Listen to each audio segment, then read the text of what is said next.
Welcome back to Wordy Wednesday. So today I thought we would talk about two different things. These are short topics, both of them, so I thought we'd combine them into a single video. And the first we're going to hit is compound words, and some of them really give us trouble. Some of these are constant mistakes that we make, sometimes without even realizing it. And the other topic I wanted to hit was litotes, which we briefly touched on when we were discussing double negatives, because litotes can be a double negative of a specific variety. But it can be other things too. So I thought we'd get into a little of that. All right, so when we come back,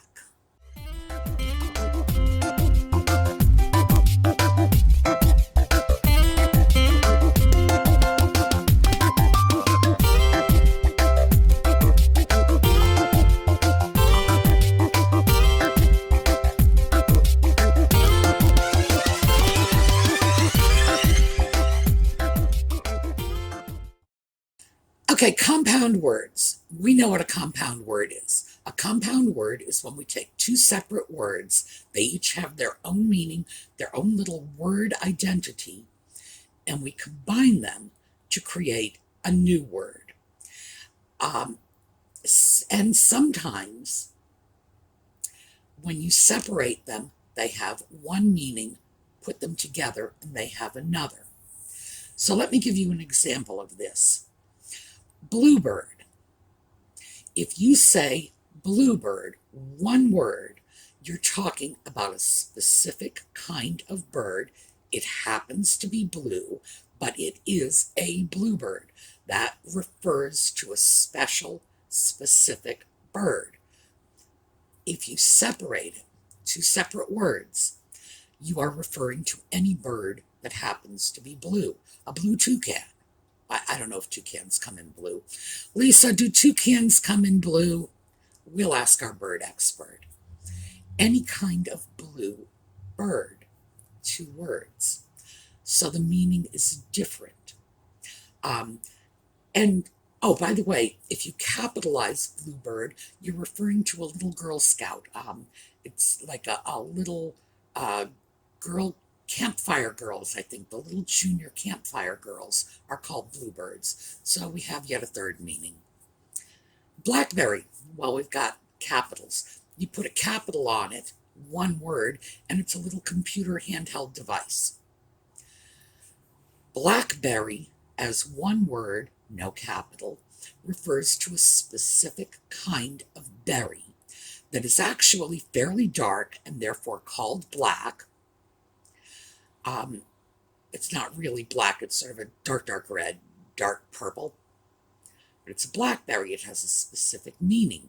Separate the two words and you can be talking about any kind of berry dark enough to be called black.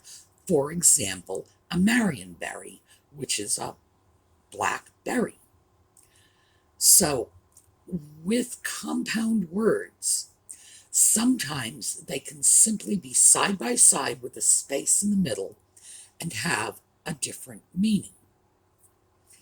So why would I think this is a common mistake?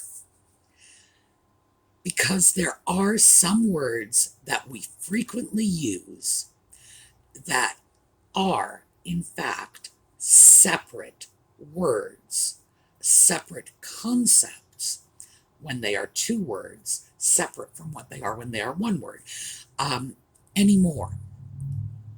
Now, if I ask you if there are any more potatoes in the kitchen, I'm talking about a quantity.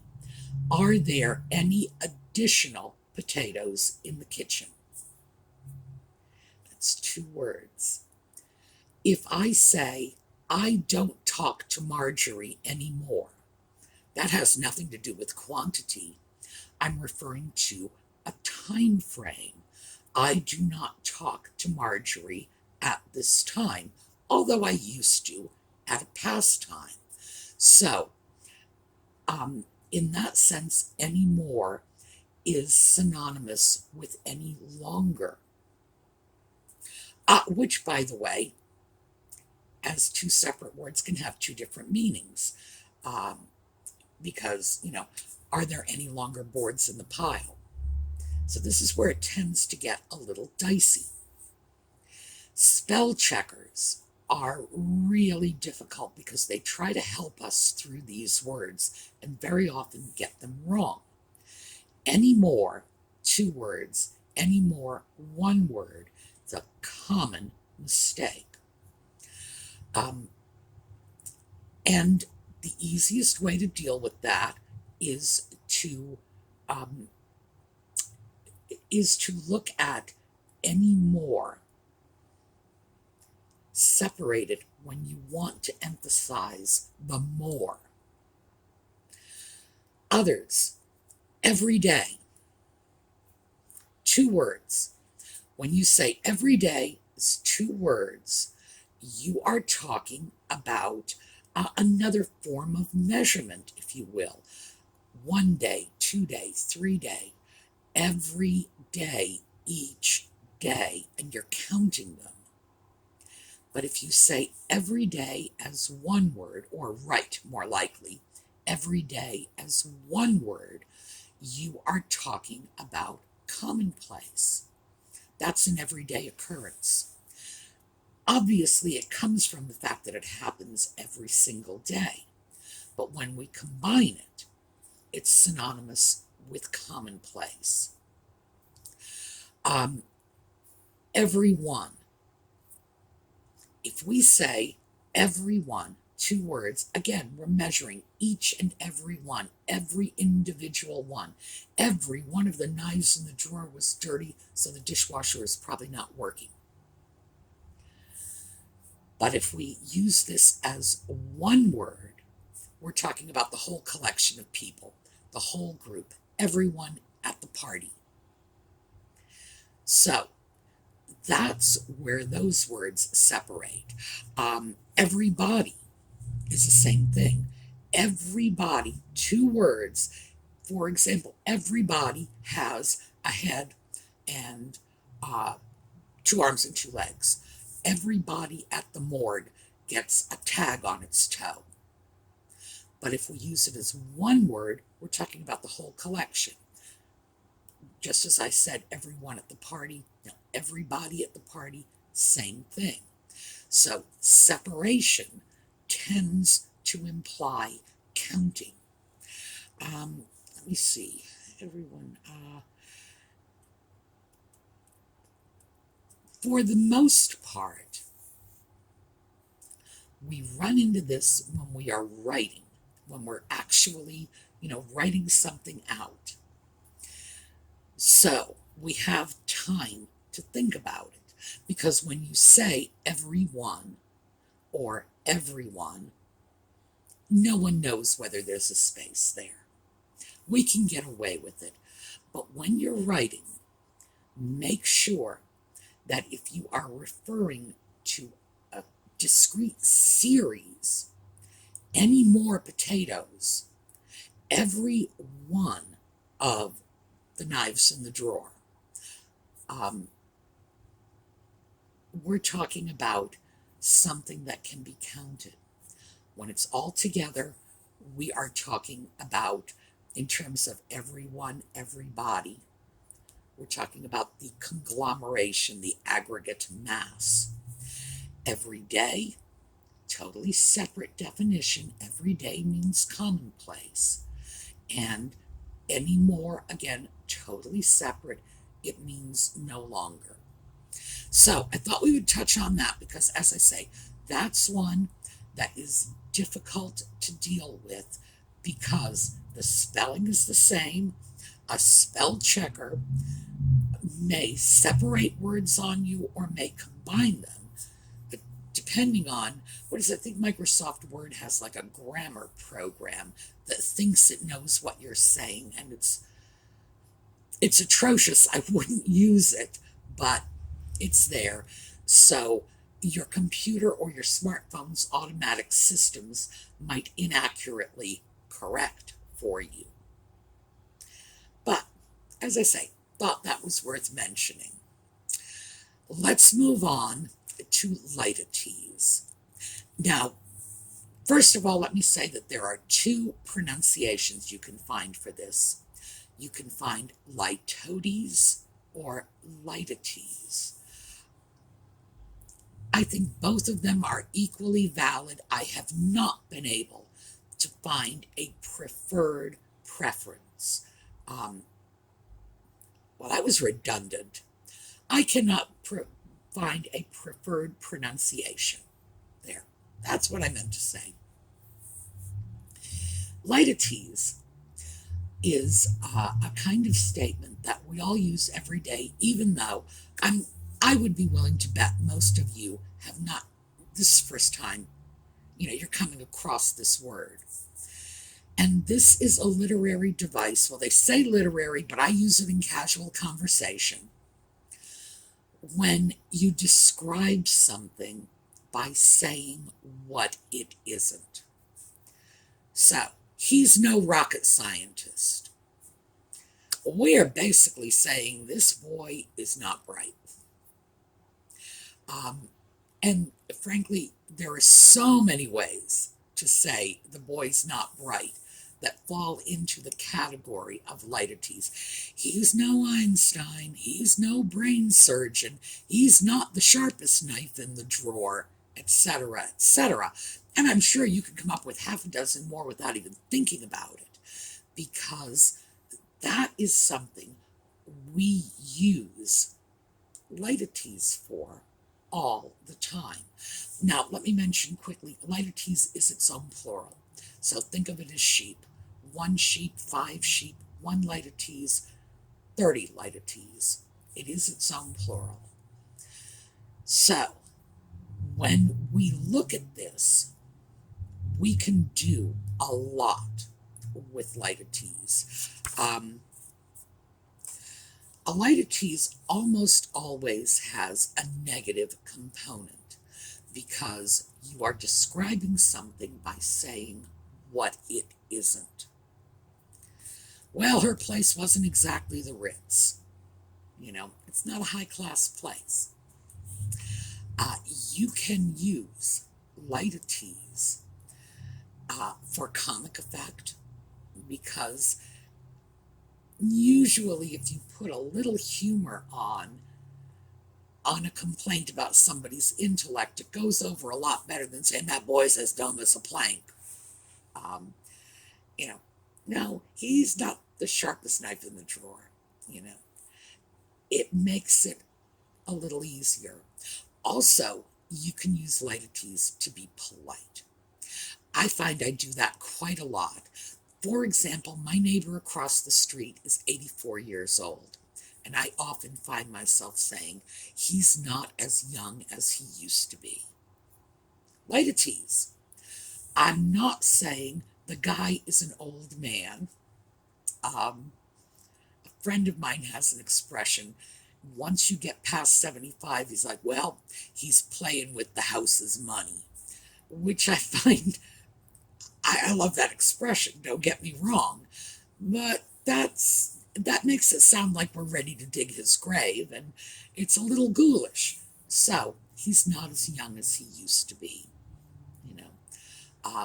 and his charming wife is not as beautiful as she once was. It's a rather polite way of saying the obvious, that someone who is 84 is old, that, his lovely wife is not as beautiful as she once was. Polite. And it starts to become a euphemism at that point. And a euphemism is just a polite way of saying something that ordinarily, well, a euphemism is a polite way of referring to an impolite concept.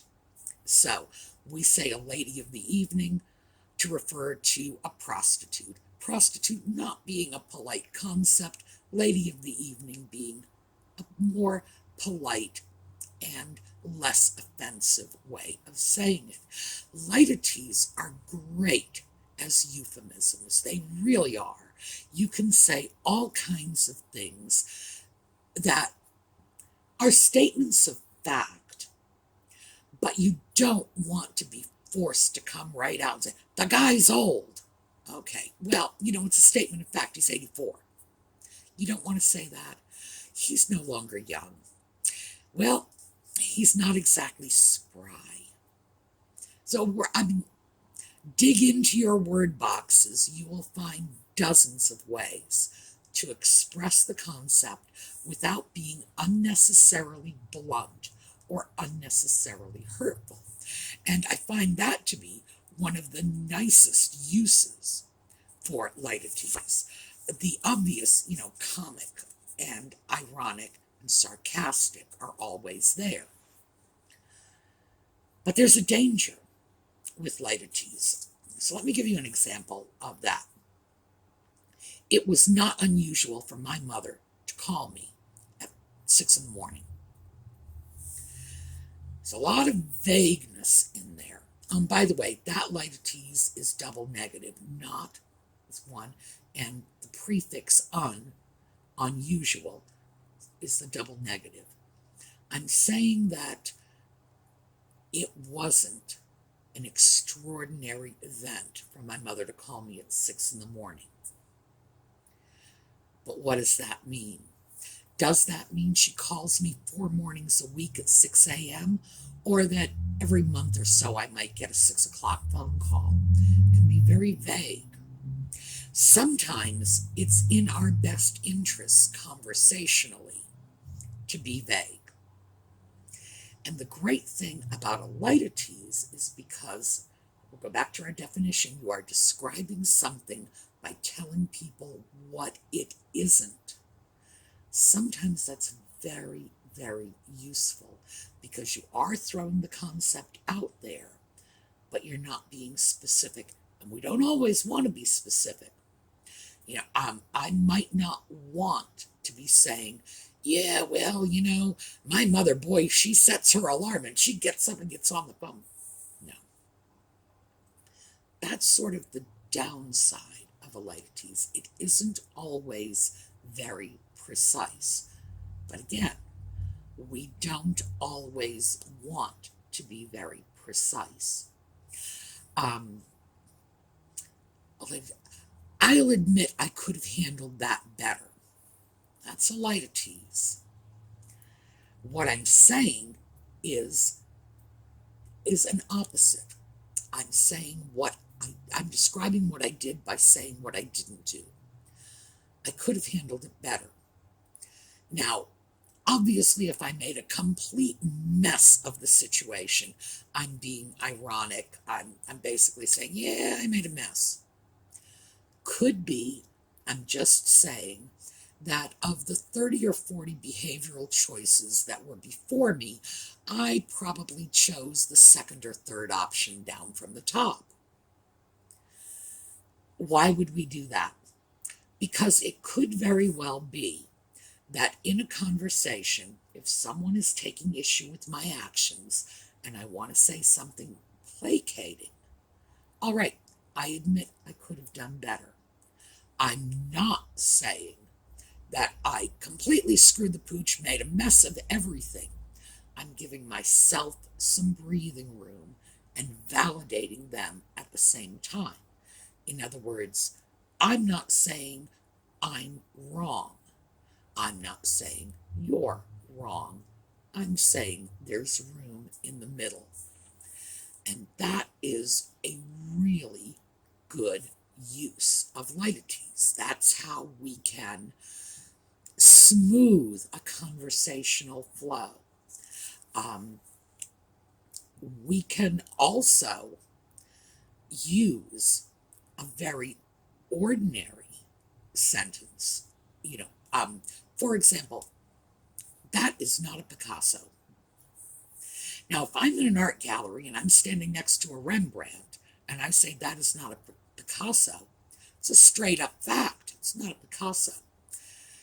If I am looking at the lovely little crayon drawing your 4-year-old grandson made and I say that's not a Picasso, basically I'm insulting your grandchild's art.